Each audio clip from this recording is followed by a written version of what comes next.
app, family members will get an alert right on their smartphones that you've contacted 5-Star. Plans as low as $14.99 a month at Best Buy, Rite Aid, Amazon, and GreatCall.com. You want local news that impacts you? We've got you covered. We're on your side. Help us fight for life and train the CSRA. Contact the American Heart Association for details.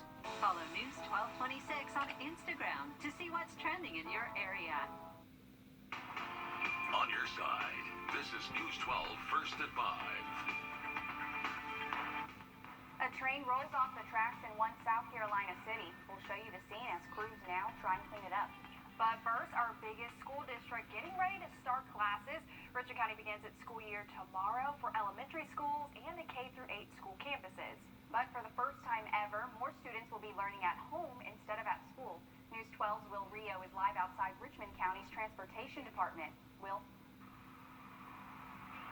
Well, it's been pretty quiet here in Richmond County, but this lot behind me, it'll be changed tomorrow morning as those buses will be out on their regular schedules picking up students for the first day of classes. And the school board says that they're more than excited for their students to return. While almost 16,000 kids will be virtually learning this year, more than 13,000 students are expected to show up for face-to-face learning tomorrow morning. The district says they have implemented safety precautions at every corner of their schools. One of those being masks are required for everyone when social distancing isn't possible. And with hand sanitizer stations, masks, and social distancing, they say they're trying to reduce parent fears. One Richmond County mom is offering her advice for anyone with first day of school nerves. Take a deep breath and talk to the school. If you're nervous, call the school, ask them what they're doing. A lot of these teachers are nervous too, and they're really doing their best they can to keep our kids safe. Coming up on News 12 at 6 o'clock, we talk with more parents and school officials on their expectations for the first day of class. Guys? All right. We'll see you right back here at 6 o'clock. Thanks so much, Will. A couple more of our school districts are also starting tomorrow. Burke County is starting its fall classes. They are doing both a hybrid model and a full virtual model. For the hybrid model, only Group A students will start classes tomorrow. Group B will start on Wednesday. Barnwell School District 19 begins tomorrow too. They have both a hybrid model and a full virtual model. Taking a look at I-20 over in Grovetown, this weekend broke a travel record. The TSA says it screened almost 1 million people just on Friday, which is a record high since the pandemic started. But it's roughly half of how many people flew the same day last year. And we know on the roads around here, Anthony, Friday was a busy travel day also. Absolutely, but luckily we did have some great weather for the weekend and for today. We currently looking at I-20 there with mostly sunny skies. Our temperatures are now in the upper 80s, near actually 91 degrees. We bumped up a little bit over the last couple of minutes. Dew points in the upper 50s as well as the lower 60s, so very refreshing, especially in northern sections of the CSRA.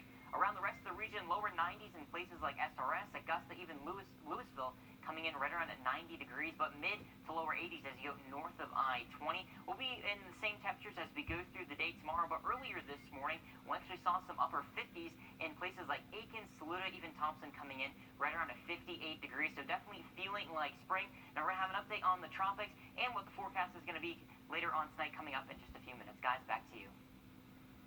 New this afternoon, 2 teens are charged with murder after another man was found dead Friday at an Augusta apartment complex. 18-year-old Robert Prince, along with 16-year-old Roger Fielding, are charged with murdering Caffel Bush. Bush was found dead outside the Azalea Park apartments just before noon on Friday. According to a Richmond County Sheriff's Office report we got this afternoon, he died during a fight with the 2 suspects. New video today of a fire that damaged an Augusta restaurant this morning. This is footage as the flames started at T's Restaurant over on Mike Paget Highway. Fire officials say it started around 3 a.m. in the washroom at the back of the building. No one was hurt, and crews had the fire controlled about half an hour after it started. Officials say the cause appears to be an electrical shortage. On News 12 at 6 o'clock, we talked to the owners about the future of T's. Also new this afternoon, a man is dead after getting stabbed, then driving and crashing his car. Brandon Morris died yesterday in Sparta. That's in Hancock County. Today, the GBI charged Bernard Hall with killing Morris. All of this happened yesterday evening around 6:45. Hancock County deputies responded to a car crash on Georgia Highway 15. That's where they found Morris stabbed. He died at the scene. Hall is charged with murder and aggravated assault. A train went off the track this morning in one South Carolina city. Officials confirm this CSX train went off rails around 7:30 in North Charleston. CSX says 9 steel train cars derailed, but they were all empty. They say no one was hurt in the derailment and there were no dangerous leaks or spills. Crews are now working to remove the train cars. Safety officials are still trying to figure out what caused the cars to go off the tracks. Today, we're getting an idea of COVID's financial impact on South Carolina's universities. The State Commission on Higher Education reports the public universities lost a total of about $39 million this summer. A big contributing factor is lower enrollment. Statewide, enrollment at public universities dropped about 0.1%, but the commission says that decrease will have a ripple effect. But there's a cumulative effect. If an incoming class is down, those students are with that institution for the next 4 years, and so they've had reductions in tuition revenue for that class that will persist. So we have some concerns about that. Lon Holland says all universities froze tuition because of the pandemic, so he expects revenue from that to remain flat compared to last year. On News 12 at 6 o'clock, Jason Rabin will explain how it could further impact universities. The University of South Carolina will expand its quarantine and isolation spaces as on-campus COVID cases rise. The university recently received 132 beds to use at a hotel in downtown Columbia for students to quarantine. Those who live on campus and test positive have the option to return home to quarantine or stay at the school's isolation spaces 10 to 14 days. As of Friday, more than 70% of the school's isolation space was full, and there are over 1,400 COVID cases. UGA is making big changes to its fall commencement and convocation. UGA is canceling convocation ceremonies that were set to be held back in October. The university says potential plans for an undergraduate commencement ceremony is very tentative. They say if commencement was held, it would have to be outside and with social distancing. Looking at COVID numbers across the two-state now, in Georgia, DPH reporting about 600 new cases today. 7 more people died. And in South Carolina, DHEC is also reporting about 600 new cases today. 19 more people died. Today, DHEC is also reporting another pediatric death from COVID in Sumter County. Because of Labor Day, we did not receive any update on coronavirus case totals from our local hospitals, but we will give you the latest numbers as soon as we have them. The Richmond County Sheriff's Office still needs your help finding a missing woman. This is Drew Alexandria Marandino, and she went missing from Lake Forest, California. But they think the 26-year-old is in the Augusta area. Marandino is about 5'3" with red hair and brown eyes. She was reported missing this weekend. If you have any information, contact the Richmond County Sheriff's Office. A case of mistaken identity in Florida was praised for how both an innocent man and a deputy handled the situation. You're not in any trouble or anything? There's a burglary that happened. You kind of fit the description. Let me just make sure that you're not him, okay? The Volusia County Sheriff's Office posted body cam video of the stop that happened last month. The deputy explained the situation and detained him to check his identity. He was released 15 minutes later after they checked his ID. 2 officers then thanked him for being cooperative and explained why he was detained. Police in North Georgia are searching for a fugitive from Texas who shot at a deputy. This is that suspect, Dalton Potter. That shooting happened in Whitfield County in northwest Georgia during a traffic stop overnight. The GBI says Potter was driving a stolen trailer when he shot at the deputy. He then crashed the trailer and ran away. Officials tell us the deputy was protected by his bulletproof vest. He was not seriously injured. Georgia's looking to young people. It's normally a Labor Day staple, but this year there are fewer people sparking up the grill. The number of backyard barbecues expected to drop this year, of course, because of COVID. A Bank of America survey found 45% of Americans plan on hosting a barbecue. That number is normally around 56%. Of the people planning to celebrate today, 35% are going to do so with crowds of 10 to 25 people. That's slightly more than what people said back on July 4th. Well, if you need a smile, these Georgia kids have you covered. 2 young elementary schoolers could be seen spreading love and positivity this weekend in Washington, Georgia. 10-year-old Journey Colors and 5-year-old Timothy Colors stood in their front yard along Georgia Spur 44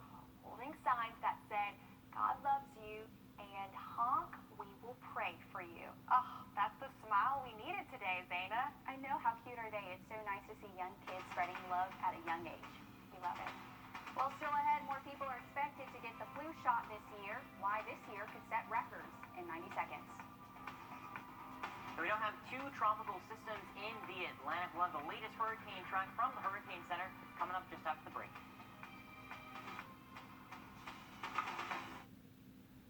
My dad is smart, hardworking. You know, I hate commercials like this. This message. Flu vaccine manufacturers are stepping up production. This year could set records because more people are expected to get the flu vaccine thanks to COVID. Meg Tyrell breaks down the effectiveness of the flu shot. Every year around this time, the world's biggest makers of flu shots announce how much vaccine they plan to supply for the upcoming season. This year is setting records. This is about 15% more vaccine than we've ever produced before. Both the public and private demand for this upcoming season has been tremendous. The four major makers of flu shots together say they plan to supply almost 200 million doses of vaccine to the U.S., up from about 170 million last season. Fewer than half of American adults and about 60% of kids typically get the flu shot each year. Now, public health officials say they plan an even greater push for vaccination this year amid the COVID-19 pandemic. In a system where some states, some localities have their hospital systems taxed to the maximum, the last thing we want on top of that now is to have beds that could go to COVID patients be used for influenza patients. Every year, the flu sickens between 9 million and 45 million Americans, causes at least 140,000 hospitalizations, and leads to between 12,000 and 61,000 deaths. The flu shot isn't perfect, ranging from 20 to 60% effectiveness each season, depending how well scientists predict which strains will be circulating. But the CDC says the vaccine still prevents millions of illnesses and thousands of hospitalizations and deaths from flu each year. Experts say it's possible we'll see less of the flu this year because of COVID-19 related social distancing. However, that depends on all of us taking action to protect ourselves and each other. To weather now as we take a look over Wheeler Road. Looks pretty nice out there, Anthony, especially as people are on the roads traveling back home on this Labor Day. You know, we saw great conditions for Labor Day weekend. Plenty of sunshine. The humidity was on the lower side as well as those temperatures. Right now our temperatures right around 91 degrees here in Augusta. Dew points upper 50s as well as lower 60s around the rest of the CSRA. Temperatures upper 80s places like Barnwell as well as in Sylvania, and in lower to mid 80s in places like Edgefield as well as in Saluda. Right now about 84 degrees. Our temperatures are going to slowly dip back down to the mid 70s as we get closer to 9 o'clock tonight, but still a great night to be outdoors. Stay mostly sunny up till about 7 o'clock, then becoming mostly clear as we get through 8 and 9 o'clock as that sun's going down. As we continue over the next couple of days, we'll notice that humidity slowly starting to creep back up as we get through Wednesday all the way through this coming weekend, with humid conditions expected with those dew points in the upper mid to upper 70s. So that humidity is going to be returning as that wind shifts back to the south. As we continue on through Monday into Tuesday morning, we'll start off with clear conditions, but by the afternoon, there's a slight chance for a shower in southern sections of the region. Most of us will be seeing partly cloudy conditions as we go through the evening as well. Then we get through the day on Wednesday, we're going to notice more wider spread chances for some showers out there, and that will help cool us off a little bit more with temperatures back to the mid 80s for your high temperatures. Now we're also going to be keeping an eye on the tropics. Tropical storm Paulette in the middle of the Atlantic right now, winds about 40 miles per hour. It is expected to maintain its tropical storm strength over the next couple of days as we get closer to Thursday, as well as in through this weekend. But we're also keeping an eye on now tropical storm Renee just off the coast of Africa. It's expected to continue to develop into a Category 1 system as we get through the day, going in through Wednesday night, in through early Thursday morning, and maintain its strength as we go through this weekend. But fortunately, both of the systems aren't going to be coming close to us here in the CSRA. There is a 30% chance at development, though, just off the South Carolina and North Carolina coast. So we'll keep an eye on that, but the percentage still is on the lower side. We could talk about another tropical system just off of Africa, about a 50% chance of development there. That would be Sally, the next named storm. So we're coming pretty close to the end of our list, and we're only having about 4 named storms left before we have to tap into the Greek alphabet there, so that hasn't been done in quite some time. But over the next 7 days for us, we'll notice those temperatures right around in the lower 90s as we get through the day today, and then mid 80s with the chances for more rain as we continue on through this week. Guys, back to you. Thanks, Anthony. Does the pandemic have you feeling stressed, tired, maybe inactive? Well, like almost everything,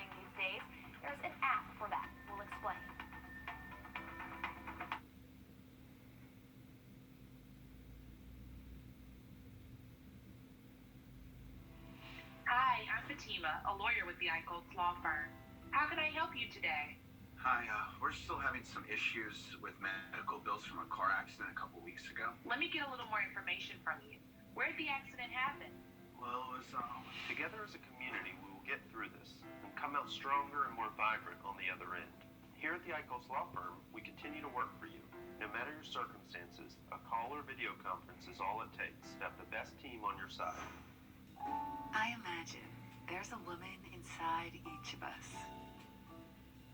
One without the doubts of self-expression. One with the confidence to seize the day. One who isn't afraid to fall in love. She is beautiful the way she is.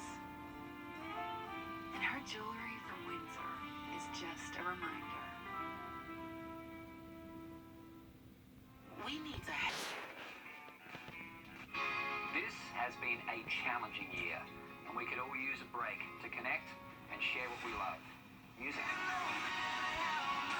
We're telling stories you've never heard and playing music from the heart at the Grand Ole Opry House, Bronner Auditorium, and the Bluebird Cafe.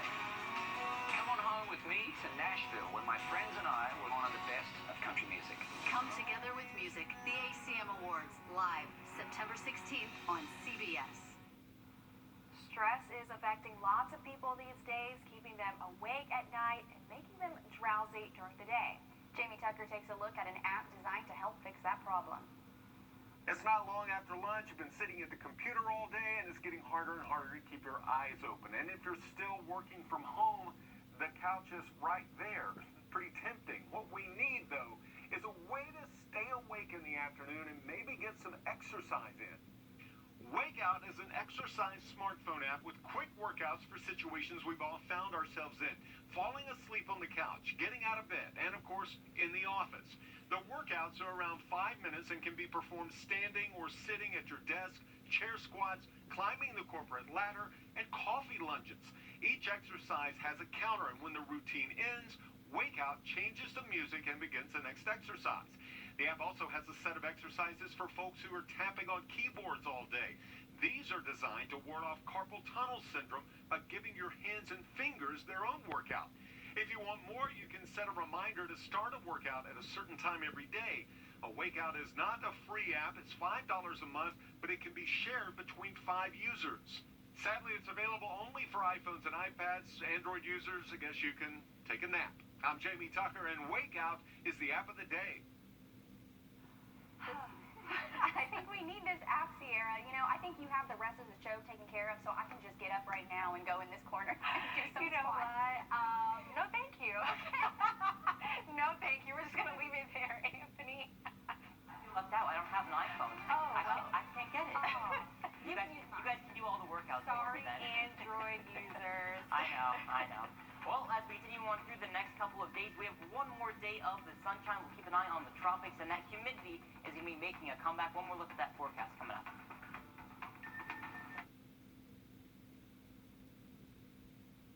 I'm John. Watch 1226 on your side, wherever you go. On through the rest of tonight, we're going to see those temperatures slowly dropping back down to the low to mid 60s by the time you're waking up tomorrow morning with mostly clear conditions.